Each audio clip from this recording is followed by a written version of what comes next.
Alhamdulillahi Rabbil Alamin. Allahumma salli wa sallim wa barik ala Muhammad wa ala ali Muhammad. Allahumma anfa'na bima 'allamtana wa 'allimna ma yanfa'una wa zidna ilma wa barik lana fi ilmina warzuqna al-ikhlasa fil qawli wal 'amali kamila wa nas'aluka Allahumma 'ilman nafi'an la yunsa wa tawfiqan da'ima wa sihhatan wa afiyah. Amin ya rabbal alamin. Alhamdulillah kaum muslimin rahimani wa rahimakumullah. Malam ini 7 Muharram kita lanjutkan pengajian tafsir satu hari satu halaman dari mushaf Al-Quran, dan kita sudah sampai pada halaman Allahu waliyul ladzina amanu. Ini halaman 42 dalam mushaf Al-Quran. Saya baca dulu. A'udzu billahis samii'il 'aliim minasy syaithaanir rajiim min hamzihi wa nafthihi wa nafthihi. Allahu waliyyul ladzina aamanu yukhrijuhum minadh dhulumaati ilan nuur والذين كفروا أولياؤهم الطاغوت يخرجونهم من النور إلى الظلمات أولئك أصحاب النار هم فيها خالدون ألم تر إلى الذي حاج إبراهام في ربه أن آتيه الله الملك إذ قال إبراهام رب الذي يحيي ويميت قال أنا أحيي وأميت قال إبراهام فإن الله يأتي بالشمس من المشرق فأت بها من المغرب فبهت الذي كفر والله لا يهدي القوم الظالمين أو كالذي مر على قرية وهي خاوية على عروشها قال أني يحيي هذه الله بعد موتها فأماته الله 100 عام ثم بعثه قال كم لبثت قال لبثت يوما أو بعض يوم قال بل لبثت 100 عام فانظر إلى طعامك وشرابك لم يتسن وانظر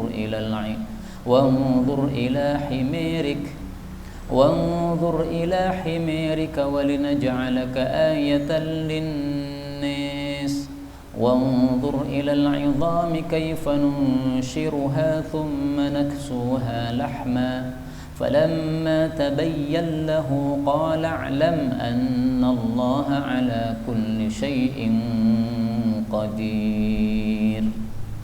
Alhamdulillah Rabbil Alamin. Allahumma arhamna bil Qur'ani amin. Pada 3 ayat yang kita baca ini ada beberapa kata yang bisa dibaca dengan 2 bacaan. Yang pertama pada ayat 258 ada kata-kata Ibrahim, baik itu Ibrahima atau Ibrahimu, sama saja. Ini bisa dibaca dengan bacaan Ibrahim. Bagaimana seluruh kata-kata Ibrahim nasibnya seperti ini di dalam surat Al-Baqarah. Kemudian Rabbiya boleh juga dibaca Rabbilladzi. Kemudian ana biasanya pendek, boleh juga dibaca panjang ya. Ana uhyi wa umit. Dan ini berlaku untuk semua ana di dalam Al-Qur'an. Kemudian ayat 259 wahya haknya disukun seperti biasanya. Miyata sebagaimana dalam ayat-ayat yang lain sama ya. Kemudian saya baca tadi idgham, labitta fa-nya hilang masuk pada ta, namanya idgham. Labitta qala labithtu. Nah, ini 2 kali idgham. Lam masuk pada lam. Qala. Kemudian fa masuk pada ta. Qala labithtu. Bal labitta.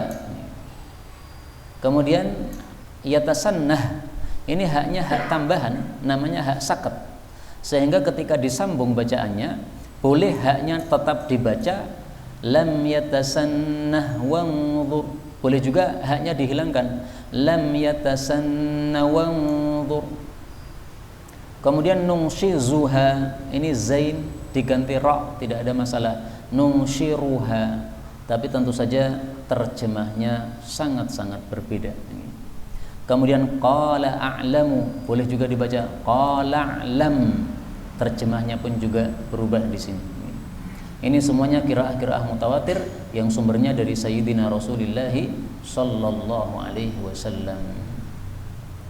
Adapun tafsirnya secara ringkas, Allah mengatakan pada surah Al-Baqarah ayat 257, Allah itu adalah wali, maksudnya pengurus. Untuk siapa? Alladzina amanu, untuk orang-orang yang beriman. Apa maksudnya Allah mengurusi orang-orang beriman? Allah tafsirkan sendiri setelahnya, yaitu yukhrijuhum, Allah mengeluarkan orang-orang beriman minadh-dhulumati, dari kegelapan-kegelapan, ilan nuri, kepada sinar. Sebaliknya walladzina kafaru, dan orang-orang kafir, auliya'uhum, wali-wali mereka, pengurus mereka adalah at-taghut. Kemarin sudah dijelaskan taghut, setan, sebagaimana tafsiran Ibnu Katsir. Yukhrijunahum, mereka setan mengeluarkan orang-orang kafir, minan nuri, dari sinar, ila dhulumat, kepada kegelapan-kegelapan. Ulaika, mereka itu, ashabun nari, penghuni neraka yang asli. Hum, mereka itu, fiha, di dalam neraka, khalidun, akan kekal. Kaum muslimin rahimani wa rahimakumullah, ayat ini membedakan antara orang kafir dengan orang mukmin. Orang kafir tidak diurus oleh Allah, orang mukmin diurus oleh Allah, sehingga aktivitas hariannya jauh berbeda. Kemudian nanti di akhirat pun juga berbeda. Yang kafir, ulaika ashabun nari hum fiha khalidun. Yang mukmin endingnya pasti masuk ke dalam surga, meskipun bisa saja mampir ke dalam neraka, sebagaimana nanti akan kita bahas dalilnya dari hadis-hadis Nabi sallallahu alaihi wasallam. Kita ambil beberapa faedah dari ayat ini. Faedah yang pertama, Allah mengatakan yukhrijuhum minadh-dhulumati ilan nur. Allah mengeluarkan orang-orang beriman dari kegelapan-kegelapan kepada sinar. Apa yang dimaksud kegelapan? Apa yang dimaksud sinar? Kegelapan dan sinar di sini bukanlah kegelapan dan sinar yang hissi, yaitu yang bisa dilihat oleh mata, tetapi kegelapan dan sinar maknawi. Maka yang dimaksud kegelapan ini adalah kegelapan kesesatan, kekafiran, kesyirikan, kemudian bid'ah-bid'ah, ya, perbuatan-perbuatan yang sesat, kesesatan. Kalau nur ini adalah petunjuk atau kebenaran atau Islam. Pertanyaannya, kenapa Allah menyebut kesesatan dengan bentuk jamak, zulumat, kegelapan-kegelapan, sementara Allah menyebut petunjuk dengan satu, an-nur, sinar, bukan sinar-sinar. Ini sebabnya adalah karena kebenaran itu hanya satu. Tidak ada kebenaran kok dua, itu tidak ada. Sehingga kalau orang-orang mengatakan bahwasanya semua agama sama, itu sudah bertentangan dengan ayat ini. Semua agama sama berarti kebenaran bercabang-cabang, tidak bisa. Yang namanya kebenaran itu hanyalah yang bersumber dari Allah Subhanahu wa ta'ala. Sebagaimana dalam ayat yang lain, Allah Subhanahu wa ta'ala mengatakan wa qulil haqqu mir rabbikum, dan katakanlah al-haq, yang namanya kebenaran itu, mir rabbikum, dari Allah Subhanahu wa ta'ala. Surat Al-Kahfi ayat 29. Maka tidak mungkin kebenaran bercabang, ya, karena sumbernya satu dari Allah, berarti hanya satu, yaitu Islam. Makanya ayat ini mengingatkan kita terhadap ayat yang lain. Innad dina indallahi al-Islam. Sesungguhnya agama di hadapan Allah maksudnya yang diterima oleh Allah adalah al-Islam. Ini surat Ali Imran ayat 19. Surat Ali Imran ayat 19 ini ditafsirkan oleh Allah pada ayat yang lain. Wa may yabtagh ghairal islami dinan falan yuqbala min. Ini saya baca idgham ya. Yabtagh ghaira. Barang siapa yang mencari selain Islam sebagai agama, maka tidak bakal diterima dari dia. Wa huwa fil akhirati minal khasirin. Di akhirat termasuk orang-orang rugi, maksudnya kekal di neraka. Maka agama tidak akan sama ya. Islam, kafir, sesat. Adapun dzulumat, kenapa dibentuk jamak? Karena kesesatan itu bercabang-cabang, macam-macam. Yahudi sesat, Nasrani sesat, Hindu sesat, Buddha sesat. Itu yang kafir ya. Sekarang yang muslim tetapi bukan ahlu sunnah banyak juga.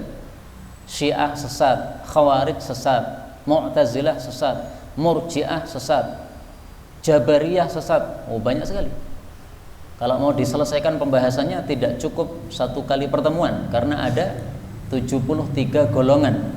Semuanya sesat selain satu, yaitu ahlus sunnati wal jamaah. Nah, maka al-zulumat ini disebutkan dalam bentuk jamak karena memang fakta kesesatan itu bermacam-macam. Karena itu jangan salah paham kalau membaca sabda Nabi SAW tentang warisan. La yarithu ahlu millataini syatta. Ini sebagian orang salah paham. La yatawarath, tidak saling mewarisi ahlu millatain, orang yang berbeda agama. Nah, ini sebagian orang salah paham, mengatakan kalau bapaknya Yahudi, anaknya Nasrani, maka tidak saling mewarisi karena beda agama. Itu salah paham. Karena yang dimaksud yang beda agama itu maksudnya adalah muslim sama kafir. Bapaknya muslim mati, anaknya Yahudi, tidak dapat warisan. Atau sebaliknya, bapaknya kafir Yahudi, anaknya muslim, anaknya tidak dapat warisan. Rugi dong kalau begitu anaknya. Ya salahnya tidak mau mendakwai bapaknya. Ya saya sudah dakwah, ya sudah, berarti itu jatahmu. Memang apa? Kamu tidak dapat jatah dari warisan bapakmu berdasarkan takdir dari Allah Subhanahu wa taala. Selesai masalah. Maka yang dimaksud millatain, dua agama, ini maksudnya adalah Islam sama kafir. Sementara kafir itu dianggap satu agama meskipun bermacam-macam tadi. Faedah berikutnya, Allah Subhanahu wa taala mengatakan orang-orang kafir itu walinya adalah setan. Sementara pada ayat yang lain Allah Subhanahu wa taala mengatakan bahwasanya orang kafir itu tidak punya wali. Pada surat Muhammad ayat 11. Dzalika bi anna Allaha maulal ladzina amanu. Itu karena Allah itu adalah walinya orang-orang beriman, wa annal kafirina la maula lahum. Sementara orang-orang kafir tidak punya wali. Nah, ini gimana ini? Apakah ayatnya bertentangan? Jawabnya tidak ada ayat yang bertentangan. Maka maksud di sini adalah orang-orang kafir tidak punya wali yang sesungguhnya. Kalau orang-orang kafir walinya adalah setan, ini setan ini bukan wali yang sesungguhnya. Karena wali itu fungsinya apa? Fungsinya adalah menjaga maslahat untuk orang yang dia dijadikan wali terhadapnya. Bapak wali sebagai anak, untuk apa tujuannya bapak dijadikan wali untuk anak? Menjaga anak ini. Maka seorang anak wanita kalau dilamar oleh laki-laki wajib izin kepada walinya, bapaknya. Kenapa? Bapaknya ini yang menjaga anak wanita ini. Ini wanita solehah dilamar oleh orang yang suka mabuk, bapaknya tidak akan mengizinkan. Kenapa? Maslahat untuk anaknya. Nah sekarang setan ketika menjadi wali, apakah setan menjaga maslahat? Sama sekali tidak. Justru kalau kita mengikuti setan adalah kita akan dijerumuskan oleh setan, akan disesatkan oleh setan.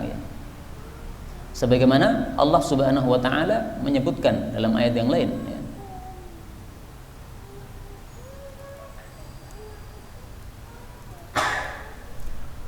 Ulaika yad'una ilan nar. Mereka-mereka itu mengajak untuk masuk ke dalam neraka, termasuk setan. Nah, kalau mengajak masuk neraka, isinya adalah kesengsaraan, ini berarti bukan wali yang sesungguhnya. Karena itu dua ayat ini tidak saling bertentangan. Setan justru yukhrijunahum minan nuri ila dhulumat, mengeluarkan orang dari petunjuk kepada kesesatan. Karena itu dari ayat ini kita ambil pelajaran, kalau kita mengikuti setan, maka pasti kita keluar dari petunjuk Allah Subhanahu wa taala. Misalnya kita mengikuti hawa nafsu, saat itu juga kita langsung tersesat. Saya ulangi lagi nggih. Ketika kita mengikuti hawa nafsu, maka saat itu juga kita langsung apa? Tersesat. Karena hawa nafsu sumbernya dari setan. Kita lihat ayatnya.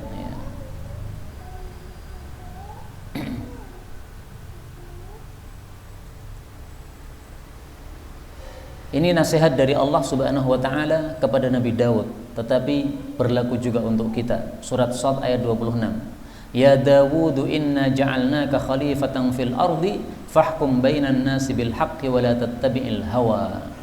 Wahai Daud, sesungguhnya kami telah jadikan engkau sebagai pemimpin di bumi, maka hukumilah di antara manusia dengan kebenaran. Wa la tattabi'il hawa. Jangan kamu mengikuti hawa nafsu. Kalau mengikuti hawa nafsu, akibatnya apa? Fayudillaka an sabilillah, maka langsung menyesatkan kamu dari jalan Allah Subhanahu wa taala. Kenapa saya artikan fayudillaka, menyesatkan langsung? Karena dalam bahasa Arab kata-kata fa ini untuk urutan yang tanpa jeda, sebagaimana sering kita sampaikan. Kalau ada jeda pakai apa? Thumma. Nah, di sini fa berarti begitu mengikuti hawa nafsu langsung saat itu juga langsung sesat. Na'udzubillahi min syarri dzalik. Karena itu termasuk dosa termasuk doa yang diajarkan oleh Nabi SAW, kita berlindung dari hawa nafsu yang buruk. Allahumma inna na'udzubika, atau kalau sendiri Allahumma inni a'udzubika min munkaratil akhlaqi wal a'mali wal ahwa'i wal adwa. Ya Allah, aku berlindung kepada Engkau dari segala yang mungkar, baik itu berupa akhlak atau amalan atau hawa nafsu atau penyakit. Hawa nafsu yang mungkar itu berarti hawa nafsu yang jelek. Karena ada orang yang berhawa nafsu baik. Misalnya malam-malam bangun semangat untuk tahajud, nah itu hawa nafsu yang baik. Malam-malam bangun maka semangat untuk ambil mushaf, baca Quran. Dia pengen begitu, kenapa? Pengen supaya jam tersebut tidak ada yang baca Quran selain dia, karena bangunnya jam 2. Nah, maka dia katakan, wah mumpung saya bangun jam 2, saya tak baca Quran, karena saya yakin jam 2 tidak ada yang baca Quran, supaya jadi orang yang paling utama saat ini. Nah, itu hawa nafsu yang baik kayak begitu. Atau hawa nafsu untuk mengumpuli istri, baik atau buruk? Baik, bukan buruk. Karena Rasulullah SAW pernah pada saat beliau berkumpul bersama sahabatnya begini nih, tiba-tiba Nabi masuk rumah meninggalkan sahabat. Setelah itu balik itu sudah mandi junub, Pak. Kira-kira kalau kita hadir di majelis itu kita ngomong apa, Pak? Ya Rasulullah, enten nopo gitu kan. Sahabat juga gitu. Ternyata ya Rasulullah waqa'a syai', ya Rasulullah terjadi sesuatu. Maka Nabi mengatakan, iya, marrat bi fulanatun, tadi ada seorang wanita lewat, fa waqa'a fi qalbi syahwatun nisa, maka muncul dalam hati saya syahwat kepada istri. Fa ataitu ba'du azwaji fa asabtuha, maka langsung saya kumpuli istri saya, kemudian selesai. Fakadzalika faf'alu, seperti itulah kalian lakukan. Fa innahu min amathili a'malikum, karena termasuk amalan yang paling bagus ya, amathil yang paling bagus dari amalan kalian adalah ityanul halal, mendatangi yang halal. Hadis diriwayatkan oleh Imam Ahmad sahih. Nah, jadi ini termasuk sunnah Rasulullah sallallahu alaihi wasallam. Terutama yang kerjanya di pasar, Pak. Karena di pasar ada apa? Macam-macam. Kalau seperti saya di pesantren sing neko-neko, adanya santri-santri pakai cadar raketok blas. Tapi intinya maksudnya adalah ketika syahwat terhadap istri ini muncul, disunahkan segera untuk mengumpuli istri. Ini bukan hawa nafsu yang buruk, tapi hawa nafsu yang baik. Adapun adwa, penyakit yang mungkar, itu adalah penyakit-penyakit yang menyebabkan kematian atau kebinasaan, ya. Contohnya COVID. Karena itu doa ini sangat penting, ya, untuk masa-masa kita sekarang ini. Mari kita baca bersama, ya. Allahumma inni a'udzubika min munkaratil akhlaqi wal a'mali wal ahwa'i wal adwa'i. 4, ya. Akhlak, a'mal, ahwa, adwa. Saya malah jadi teringat satu masalah lain lagi.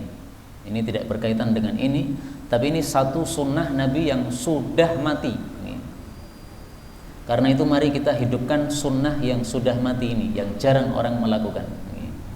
Di dalam kitab Sunan Abu Dawud, Rasul Shallallahu Alaihi Wasallam mengajarkan kita doa, bagaimana supaya khusyuk doanya.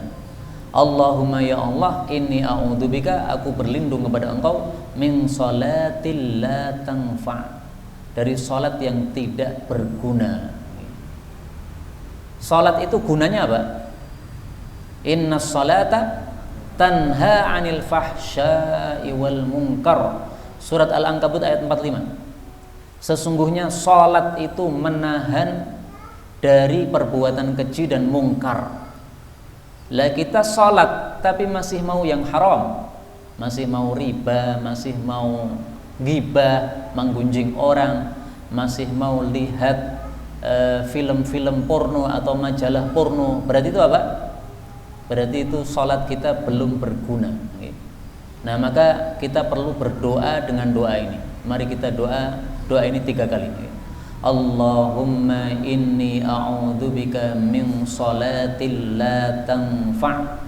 Allahumma inni a'udzubika min salatil la tanfa'. Allahumma inni a'udzubika min salatil la tanfa'. Ini kapan dibaca? Bebas. Ketika sujud bagus, ya. Karena ketika sujud doa apa? Mustajab. Demikian juga antara azan dan qomat. Ini minimal kita baca doa ini 3 kali. Ini saran saya saja, bukan Nabi mengatakan begitu, bukan. Tapi sangat bagus supaya nanti kita masuk salat wajib itu sudah ditolong oleh Allah Subhanahu wa ta'ala.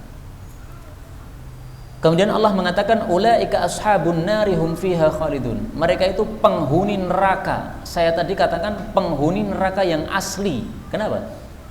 Karena yang masuk dalam neraka itu ada 2 kelompok. Ada kelompok yang kekal, ada yang tidak kekal. Nah, yang kekal itu penghuni yang asli, yang disebutkan oleh Nabi SAW, la yamutu fiha wa la yahya. Demikian juga disebutkan dalam Al-Quran. Disebutkan dalam Quran juga dalam hadis Nabi SAW. Nabi SAW mengatakan, amma ahlun nari alladhina hum ahluha. Adapun penghuni neraka yang betul-betul penghuninya, fa innahum la yamutuna fiha wa la yahyaun, tidak mati, tidak hidup. Walakin nasun asabathum naru bidunubihim, tapi ada orang-orang yang masuk neraka gara-gara dosa mereka. Fa amatathum imatah, neraka itu membuat mereka mati dengan sebenar-benar mati. Ini perbedaan pertama, mati kalau tadi tidak. Hatta idza kanu fahman, kalau sudah jadi arang, udzina bisyafa'ah, diizinkan dapat syafaat, keluar dari neraka. Ini perbedaan kedua. Tadi kekal, yang ini apa? Yang ini diberi syafaat. Nah, syafaat itu ada 6 macam. Syafaat itu pertolongan supaya kita mendapatkan kemudahan di akhirat. Yang pertama adalah syafaat uzma, yaitu syafaat Nabi Muhammad SAW kepada seluruh orang yang ada di padang mahsyar supaya segera diselesaikan oleh Allah Subhanahu wa ta'ala. Karena asalnya kita ditinggalkan di padang mahsyar tanpa digubris oleh Allah, dibiarkan, ditelantarkan, padahal matahari sangat dekat kepala, susah. Yang kedua adalah syafaat kepada orang kafir. Ini tidak terjadi kecuali kepada 1 orang, Abu Thalib, paman Nabi Muhammad SAW. Selain Abu Thalib tidak dikasih syafaat. Tapi karena kafir, syafaatnya tidak sampai keluar dari neraka, dia hanya ditinggikan dari neraka terbawah, dinaikkan ke teratas yang paling ringan siksaannya. Kemudian 2 syafaat berikutnya, syafaat bagi orang yang masuk neraka, maka diberi syafaat sehingga keluar dari neraka. Berikutnya syafaat kepada orang yang semestinya masuk neraka, tapi gara-gara syafaat tidak jadi masuk neraka. Berarti sudah 4 nih. Tambah 2 lagi, syafaat untuk yang masuk surga, yaitu syafaat untuk orang yang derajatnya rendah supaya derajatnya tinggi, kasih syafaat naik derajatnya. Yang berikutnya, yang terakhir adalah syafaat bagi orang yang semestinya masuk jannah pakai hisab, tapi gara-gara syafaat masuk jannah tanpa hisab. Kita berdoa kepada Allah, mudah-mudahan kita semuanya masuk jannah tanpa hisab, tanpa azab. Amin ya rabbal alamin. Doa nggak ada masalah, pede kayak gitu. Meskipun kita melihat amal kita kayaknya kok amalnya tidak sesuai dengan derajat yang diminta, nggak ada masalah. Minta kepada Allah itu yang sungguh-sungguh, karena Allah itu maha pemurah. Dimintai apapun dikasih oleh Allah subhanahu wa ta'ala. Kita lanjutkan ayat 258. Alam tara, belumkah engkau melihat, maksudnya mengetahui, ilal ladzi, kepada orang yang haja mendebat Ibrahim, Nabi Ibrahim, fi rabbihi, tentang Robnya, maksudnya tentang adanya Allah subhanahu wa ta'ala. Kenapa dia mendebat? Karena atahullahu, Allah memberikan kepada dia al-mulka, kerajaan. Akhirnya sombong. Ingatlah ketika qala Ibrahimu, berkata Nabi Ibrahim, Rabbil ladzi yuhyi wa yumit, Rabbkulah yang bisa menghidupkan dan mematikan. Qala, si orang ini mengatakan, ana uhyi wa umit, saya juga bisa menghidupkan dan mematikan. Qala Ibrahim, Nabi Ibrahim mengatakan, fa innallaha, sesungguhnya Allah itu ya'ti bisyamsi, bisa mendatangkan matahari, minal masyrik, dari timur. Fa'ti biha, maka datangkanlah matahari, minal maghrib, dari barat. Fabuhita, maka dibungkamlah alladzi kafar, orang yang kafir. Dibungkam atau dibikin bingung orang yang kafir. Wallahu, dan Allah itu la yahdi, tidak menunjuki al-qaumaz zalimin, kaum yang zalim. Kaum yang zalim. Ayat ini bicara tentang orang kafir di masa Nabi Ibrahim. Namanya siapa, Pak? Namrud, laknatullah, dilaknat oleh Allah karena matinya mati kafir. Dialah yang disebut dalam ayat ini haja Ibrahim, mendebat Nabi Ibrahim alaihissalatu wassalam. Kenapa dia mendebat? An atahullahul mulk, gara-gara dia menjadi raja lama sekali. Disebutkan dalam sejarah dia menjadi raja selama 400 tahun lamanya. Jangan heran ya, karena orang-orang zaman dulu itu usianya panjang-panjang, tubuhnya besar-besar, rizkinya gede-gede. Semakin lama manusia ini usianya semakin pendek-pendek, tubuhnya semakin kecil-kecil, dan rizkinya pun juga kecil-kecil. Kita sekarang makan apel. Itu apel bisa kita pegang dengan tangan kita sendiri. Tidak perlu minta bantuan orang lain untuk megang apel kita itu. Apel orang zaman dulu, kata para ulama tafsir, itu perlu diangkut oleh 10 orang. Saking besar-besarnya apel mereka. Nah, jadi makan apel 1 cukup, Pak. Untuk 10 orang. Karena harus dipikul oleh 10 orang saking besarnya dan beratnya. Zaman sekarang apel ada kayak gitu, udah nggak perlu beli-beli nasi, karena makan apel aja udah kenyang gitu. Tapi itulah kerajaan zaman dulu ya, sampai 400 tahun usianya, sampai ada juga yang 1000 tahun, itu orang-orang terdahulu. Nah, karena itu para ulama mengatakan justru usia umat Nabi Muhammad dibikin pendek itu bentuk rahmat Allah kepada umat Nabi Muhammad SAW. Kenapa? Karena kalau orang dibikin usianya panjang, badannya kuat, besar, itu jadi sombong-sombong kayak gini nih. Didakwai nggak mau. Kenapa? Saya paling kuat nih. Katanya ada Tuhan, mana Tuhannya suruh muncul, duel sama saya, ditantang Tuhannya. Itu gara-gara apa? Saking kuatnya tubuh mereka. Nah, alhamdulillah kita itu orangnya loyo-loyo, kecil-kecil, usianya paling-paling 60 tahun. Siap-siap Pak, yang sudah 60 tahun, nanti malam siap-siap. Malaikat maut akan datang insyaallah. Itu yang mengatakan Nabi ya, usia umatku adalah 60 sampai 70 tahun. Baik, kembali ke sini. Kita ambil beberapa faedah. Faedah yang pertama, alam taro, belumlah kamu melihat, maksudnya mengetahui. Kenapa? Karena Nabi Muhammad matanya tidak pernah melihat Namrud, karena Namrud itu kisah zaman dahulu.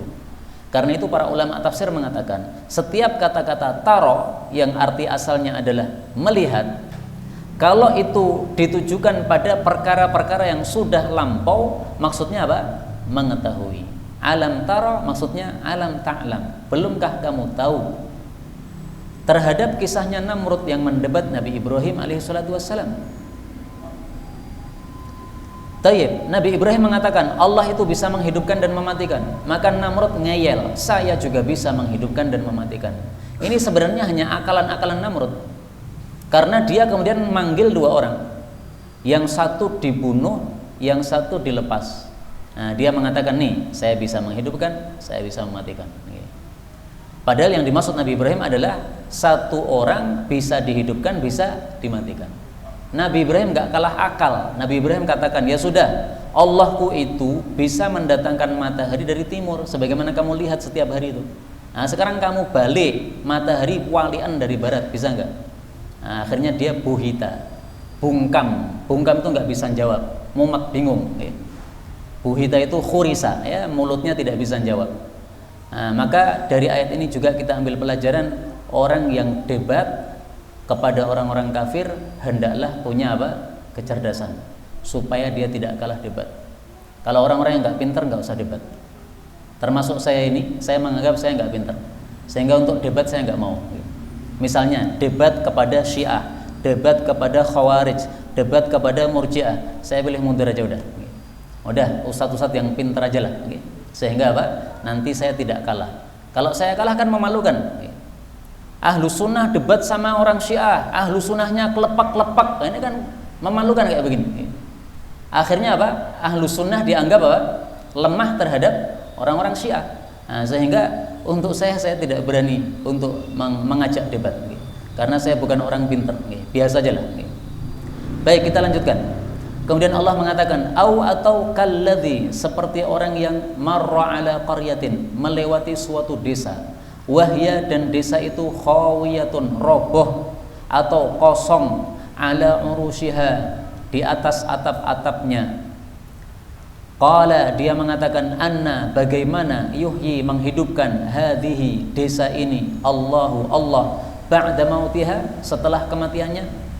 Nah, ini kisah yang lain, yaitu kisahnya Uzair. Uzair ini termasuk orang-orang soleh dari kalangan Bani Israel. Waktu itu orang-orang Nasrani marah kepada orang-orang Yahudi, yang masih bagus, yaitu umatnya Nabi Musa alaihissalatu wassalam, sehingga kitab Taurat itu dimusnahkan dari muka bumi, dibakar semuanya. Kemudian Baitul Maqdis dihancurkan sehancur-hancurnya, semua rumah roboh atapnya. Itulah yang dimaksud khawiyatun ala urushiha, atapnya jatuh ke tanah sehingga di atas atap itu sudah kosong, tidak ada apa-apa. Temboknya jatuh, atapnya jatuh, habis itu di atasnya sudah nggak ada apa-apa lagi. Manusia semuanya mati, khawiyah, kosong. Nah, ketika Uzair melewati Baitul Maqdis dalam kondisi yang sudah rontok seperti ini, maka dia mengatakan, langsung teringat kepada Allah Subhanahu wa taala. Kalau Allah menghidupkan desa yang sudah kayak gini, ini bagaimana ini ya? Nah, maka untuk menjawab pertanyaan ini, Allah pun fa'amatahu, maka Allah mematikannya, fa'amatahullah mi'ata amin, selama 100 tahun. Thumma ba'athahu, kemudian Allah membangkitkan lagi setelah mati. Qala, Allah bertanya, kam labitta, berapa lama kamu tinggal? Qala, dia menjawab, labittu, saya tinggal, yaitu tidur, yauman, satu hari saja, au ba'da yaumin, atau sebagian hari. Qala, Allah mengatakan, bal labitta, bahkan kamu tinggal miyata amin, selama 100 tahun.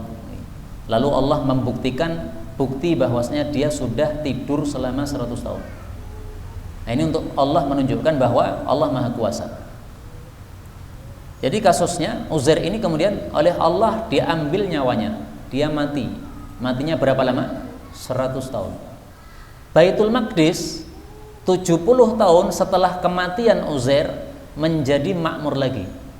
karena dikuasai lagi oleh orang-orang Yahudi, tapi Yahudi yang masih bagus tadi, sehingga mereka bisa memakmurkan Baitul Maqdis lagi.